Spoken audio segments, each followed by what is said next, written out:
Landes, terre inculte et stérile, où ne poussent que les arbrisseaux, les sous-arbrisseaux et les herbes basses.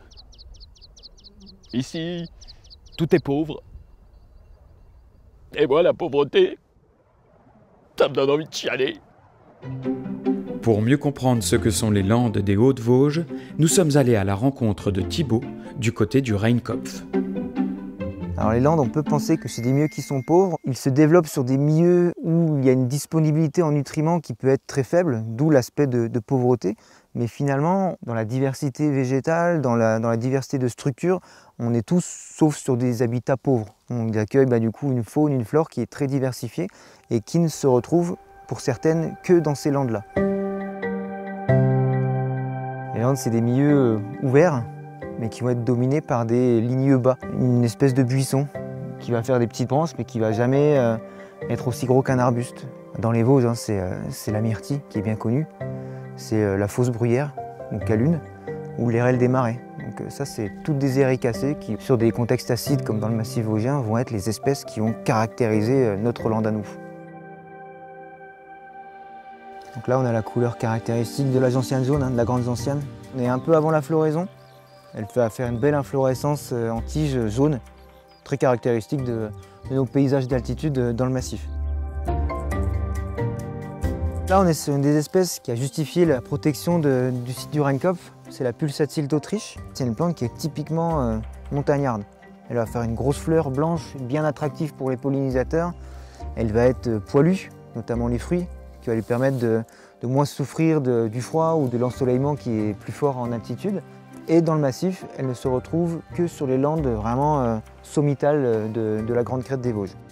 Là, on est dans des tapis assez denses de myrtilles, de framboisiers. Donc tout ça, ça apporte une ressource alimentaire en été et en automne à la faune sauvage qui est très importante pour avoir assez de réserve pour tenir l'hiver. Ça peut être les grives, le chamois, le renard.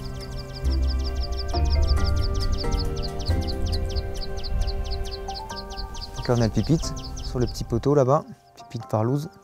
On retrouve pas mal d'oiseaux sur les landes du Rheinkopf. On retrouve l'alouette des champs, le pipite farlouse, le pipite des arbres. Donc un des rôles des landes va être de pouvoir être une zone de reproduction où ces espèces, qui pour la plupart nichent au sol, vont retrouver une zone de quiétude très favorable pour boucler leur cycle de reproduction.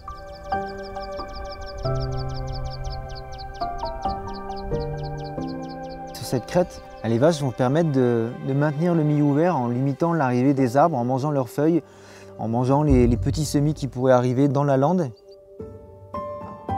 Le chamois, même s'il a été introduit, participe au maintien du milieu ouvert dans les landes parce que c'est un herbivore, comme les vaches, et finalement il va avoir ce rôle de brouter, de maintenir ouvert les milieux, de grignoter un peu les arbres, et il a ce rôle-là de maintien de milieu ouvert. Les landes, il faut les protéger, c'est des véritables refuges de biodiversité. L'idée, c'est de maintenir une activité agricole sur ces chaumes-là, sur ces landes. C'est aussi des espaces qui peuvent être très jolis à l'automne notamment, où en fait ces milieux-là vont avoir une couleur qui va passer du vert, de l'orange au rouge. Les landes qu'on a chez nous, dans les Vosges, elles ressemblent beaucoup aux landes de Bretagne, voire de Grande-Bretagne. On a des espèces qui sont communes à ces massifs-là, parce qu'on a cette caractéristique d'avoir des massifs granitiques. En fait, c'est vraiment le sol qui va déterminer ensuite les plantes qu'on va y retrouver. Il disait que la manière la plus agréable de passer une chaude journée de juillet était de rester couché depuis le matin jusqu'au soir sur un talus de bruyère, au milieu de la lande, à écouter comme dans un rêve le bourdonnement des abeilles sur les fleurs, le chant des alouettes qui planent bien haut au-dessus de votre tête, à regarder le ciel bleu sans nuages et le soleil brillant d'un éclat implacable.